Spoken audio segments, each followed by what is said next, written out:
Hello everyone, good morning. Yo be Dr. M.K. Das. Today I'll say you what is word formation by root word and with suffix.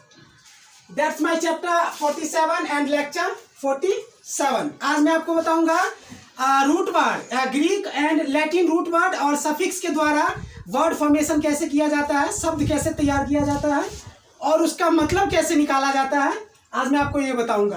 Please listen on the board. By compound by root word and suffix. Word formation by Greek Latin root word and suffix as a structure. मतलब कह रहा है कि word formation suffix और root word के द्वारा, Greek and Latin root word के द्वारा कैसे किया जाता है. इसके लिए ये एक स्ट्रक्चर है, root word plus suffix equal to new word. ठीक है, यानी रूट वर्ड और सफिक्स को ऐड करते हैं तो नया वर्ड तैयार होता है. इसके लिए एग्जांपल हमने एग्जांपल लिया. एग्जांपल देखते हैं. पहला एग्जांपल है एक्वारिंग. पहला एग्जांपल क्या है? एक्वारिंग. एक्वारिंग का मतलब हम समझते हैं एक्वा, AQUA, एक्वा. ये एक रूट वर्ड है जिसका मतलब होता है वाटर. और एरिन का मतलब होता है प्लेस एसोसिएटेड विथ समथिंग. मतलब क्या रहा है? किसी वस्तु से जुड़ा स्थान, यानी किसी वस्तु से जुड़े स्थान, यानी जिस स्थान पर वस्तु को रखा जाता है. तो इस तरीका से यहाँ पे क्या है कि एक्वारिंग मतलब क्या रहा है? ऐसी जगह जहाँ पे पानी इकट्ठा किया जाता हो और वहां पे वस्तु को रखा जाता हो, तो उसे क्या बोलेंगे हम? एक्वारिंग. यानी मछली घर बोल सकते हैं या फिर जलकुंड जहां पे पानी को रखा जाता है. ठीक है, नेक्स्ट एग्जांपल देखते हैं. विंडिकेट. विंडिकेट एक वर्ब है. ठीक है, और इसका मतलब होता है साबित करना. देखते हैं कैसे. विन, VIN, विन एक रूट वर्ड है जिसका मतलब होता है फोर्स, यानी फोर्स लगाना. और इसमें है डिक, DIC, डिक का मतलब होता है स्पीक, यानी बोलना. और इसमें एक वर्ड है ATE जो सफिक्स है. ये एक सफिक्स है जिसका मतलब होता है बिकम. यानी कह रहा है कि किसी बात पर आप जोर लगाकर, किसी बोल पर आप लगातार जोर बनाए रखते हैं, जोर लगाए रखते हैं किसी बातों पर, हमेशा लगातार जोर बनाए रखते हैं, तो उस कंडीशन में उसको क्या कह सकते हैं? तो उसको हम कहते हैं साबित करना. यानी कि किसी बात पर लगातार जोर बनाकर उसको हम साबित करते हैं. ठीक है, तो इसका मतलब होता है विंडिकेट मतलब साबित करना, किसी बात पर फोर्स लगाना, किसी बोल पर, एक तक बोल पर लगातार फोर्स बनाना, यानी साबित करना. नेक्स्ट एग्जांपल देखते हैं. एब्डिकेट. एब्डिकेट का मतलब, एब्डिकेट एक वर्ब है, इसका मतलब होता है त्यागना. कैसे? तो देखते हैं. एब मतलब होता है अवे. अवे मतलब अलग या फिर दूर.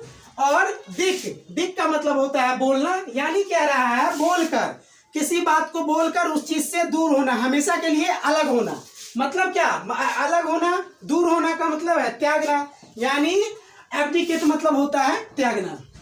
नेक्स्ट एग्जांपल लेते हैं. वेलेडिक्शन. वेलेडिक्शन का मतलब होता है विदाई का वचन या फिर विदाई समारोह. कैसे? तो वेले जो है, ये वेले रूट वर्ड है जिसका मतलब होता है फेयरवेल, यानी शादी समारोह.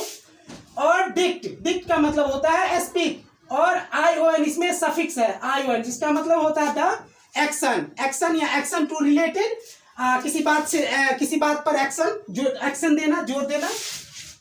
तो मतलब कह रहा है कि फेयरवेल यानी शादी के ऊपर जो आप नियम बोलते हैं, वचन बोलते हैं, शादी के ऊपर जो कायदा कानून होता है, उस पर जो आप बोलते हैं, शादी के ऊपर जो वचन देते हैं, तो उसे हम क्या कहेंगे? विदाई का वचन, यानी वेलेडिक्शन. इस तरीका से आप इसके अर्थ को क्लियर कर सकते हैं रूट वर्ड से. नेक्स्ट एग्जांपल है जूरिडिक्शन. जूरिडिक्शन मतलब देखते हैं न्याय अधिकार. कैसे? तो जूरी मतलब होता है लॉ, यानी नियम या न्याय. और डिक्ट मतलब स्पीक, यानी न्याय के तहत, न्याय के अकॉर्डिंग आप जब स्पीक करते हैं, बोलते हैं, तो उसे हम क्या बोलेंगे? तो उसे हम बोलेंगे न्याय अधिकार. न्याय के अकॉर्डिंग अगर बोलना है तो इसलिए उसे हम बोलेंगे जूरिडिक्शन मतलब न्याय अधिकार. ये एक नाउन है. कुछ और एग्जांपल देखते हैं. अगला एग्जांपल है, नेक्स्ट है सिंडिकेट. सिंडिकेट नाउन भी है और वर्ब भी है, जिसका मतलब होता है संग बनाना. तो कैसे? तो देखते हैं. सिन, SYN, सिन का मतलब होता है सेम, एक जैसा, इक्वल. और डिक का मतलब होता है टू स्पीक, बोलना। मतलब क्या रहा है कि एक ही जैसा अगर बोलता है सब लोग, एक ही जैसा अगर बोले, ठीक है, इक्वल बोले, एक जैसा बोले, तो एक जैसा अगर बोलता है तो वो होता है समन्वय। समन्वय मतलब बिल्कुल एक मत, एक जैसा, तो उसे हम सिंडिकेट बोलते हैं। और एक जैसा अगर बोलता है तो उसे हम संघ भी बोलते हैं, संघ बनाना या फिर संघ होना। एट, ये एक सफिक्स है एट। एट का मतलब होता है बिकम, होना, संघ बनाना या संघ होना या व्यवसाय संघ करना, ऐसे भी होता है। नेक्स्ट एग्जांपल है बेनेडिक्शन। बेनेडिक्शन एक नाउन है जिसका मतलब होता है आशीर्वाद या फिर शुभ बोलना। कैसे? तो बैन एक रूट वर्ड है जिसका मतलब होता है गुड, और डिक का मतलब होता है स्पीक, यानी जब आप अच्छे बोलते हैं, शुभ शुभ बोलते हैं, तो जब शुभ शुभ बोला जाता है तो उसे आशीर्वाद कहेंगे या फिर शुभ बोलना कहेंगे। ठीक है, तो इस तरीका से गुड बोलना यानी अच्छा जब बोला जाता है तो उसे आशीर्वाद बोलेंगे या फिर शुभ बोलेंगे या फिर बेनेडिक्शन बोलेंगे, ये एक नाउन है। नेक्स्ट एग्जांपल लेते हैं मैलेडिक्शन। मैलेडिक्शन का मतलब होता है अभिशाप या निंदा या श्राप। कैसे?